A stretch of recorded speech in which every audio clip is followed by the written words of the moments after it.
This is the new Audi e-tron GT, and it's Audi's alternative to the Porsche Taycan and the Tesla Model S.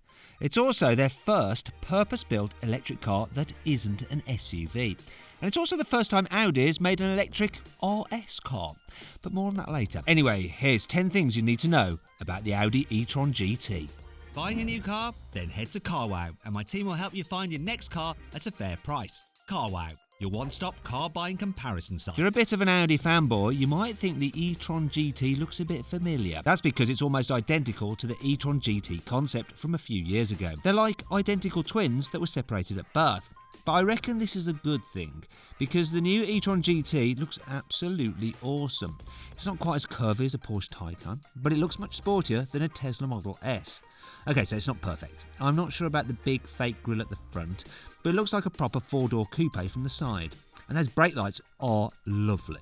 They make the back end look seriously aggressive, without the need for any fake exhaust pipes. Thank God for that. But what do you think? Do you reckon the e-tron GT looks better than a Porsche Taycan or a Tesla Model S? Or do you rather have an Audi RS7 Sportback? Let me know in the comments. The Audi e-tron GT's interior doesn't look quite as futuristic as its exterior. Sure, it comes with all sorts of posh materials and mood lighting, because you have to have a bit of mood lighting these days. But lots of bits look like they've been carried over from other Audi models, like the flat-bottom steering wheel and the touchscreen infotainment system. That could have come straight out of an RS6. The heating controls are new though. Instead of another touchscreen, which can be a bit fiddly to use while you're driving, you get a row of ordinary buttons. What's more, you get some sport seats that are exclusive to the e-tron GT.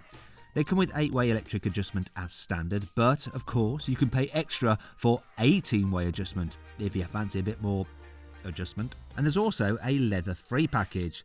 Yeah, so this comes with vegan-friendly materials like faux leather, man-made wool, and trim made from recycled plastic bottles. Yeah, it's really great if you're into virtue signalling. The new Audi e-tron is very long. It's about the same length as a Q8. Like that car, the e-tron GT is very low.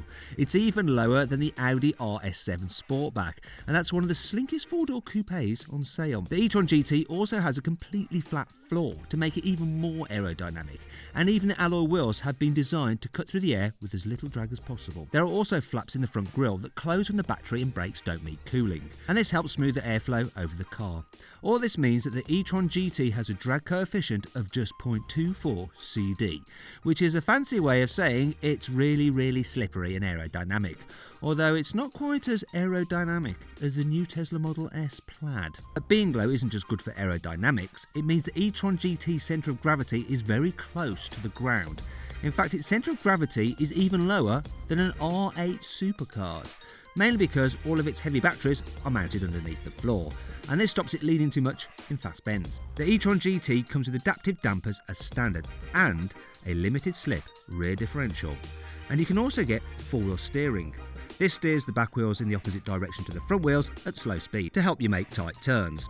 But it angles all four wheels in the same direction when you're going at higher speeds to make the car feel more stable. And you also get a bunch of different driving modes as standard, just like in all sporty Audis. Dynamic mode gives you the maximum power from the battery, and it stiffens up the suspension to make the car feel more agile. But there's also an efficiency mode that limits the top speed to 87 miles an hour and lowers the suspension to make the car more aerodynamic. It even switches off one of the car's two motors to save energy. Yes, that's right, the Audi e-tron GT comes with two electric motors. Together these produce 476 horsepower, which is 26 horsepower more than you get from the RS4's twin-turbo V6. But the e-tron GT also comes with a boost mode, which can up the power to 530 horsepower for 2.5 seconds. And that's the same power as you get with the Porsche Taycan 4S.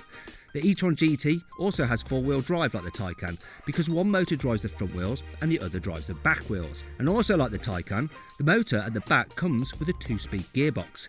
This uses second gear most of the time, but it switches into first gear when you engage launch control to help it accelerate faster off the line. With launch control and boost mode enabled, the new e-tron GT will do 0 to 60 miles an hour in 4.1 seconds. That's 1.3 seconds quicker than a rear-wheel drive Porsche Taycan, and it's only just 0.1 of a second slower than a four-wheel drive Taycan 4S. In fact, there's quite a lot of parallels to the Taycan 4S, because really, underneath the skin, they're very similar cars, built on the same platform. Now in terms of speed, the e-tron GT is of course limited to 155 miles an hour, which is pretty much the same for all German performance cars these days, including the Taycan.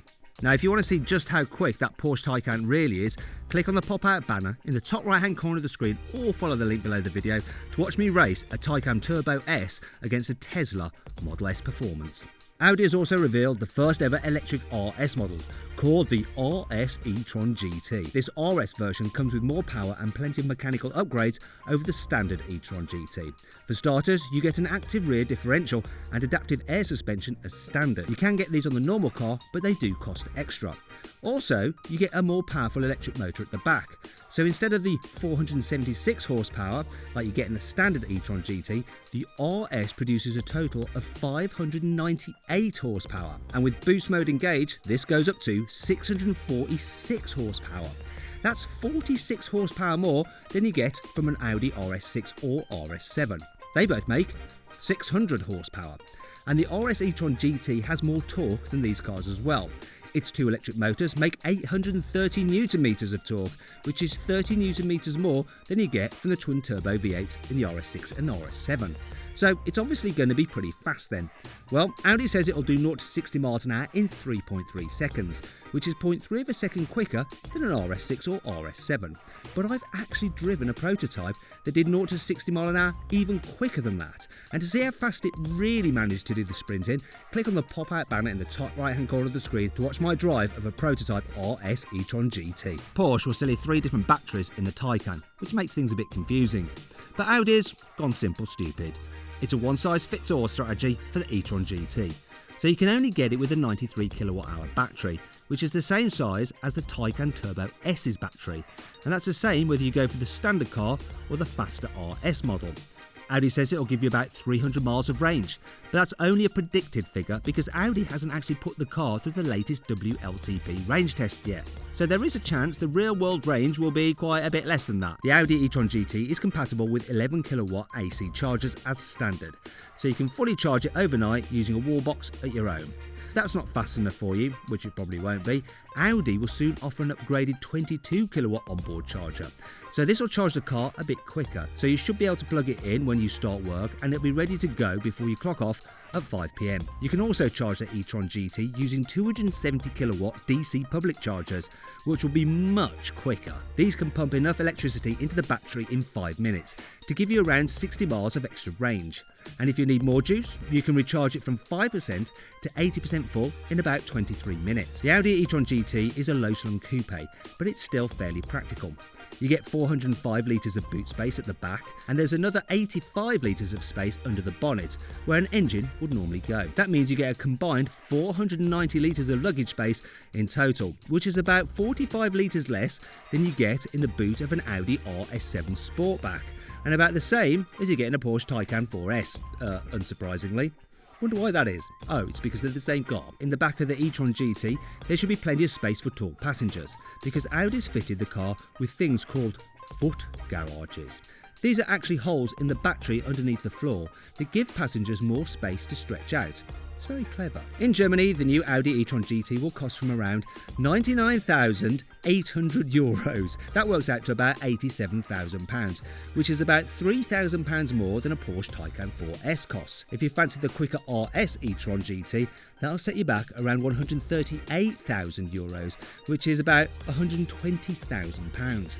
That's about £5,000 more than a Taycan Turbo, but 20 grand less than a Taycan Turbo S costs. It's also £11,000 less than the price of the new Tesla Model S Plaid Plus. Though that car, of course, does have a range of around 500 miles and can do 0 to 60 in under 2 seconds. Well, according to Elon and his team.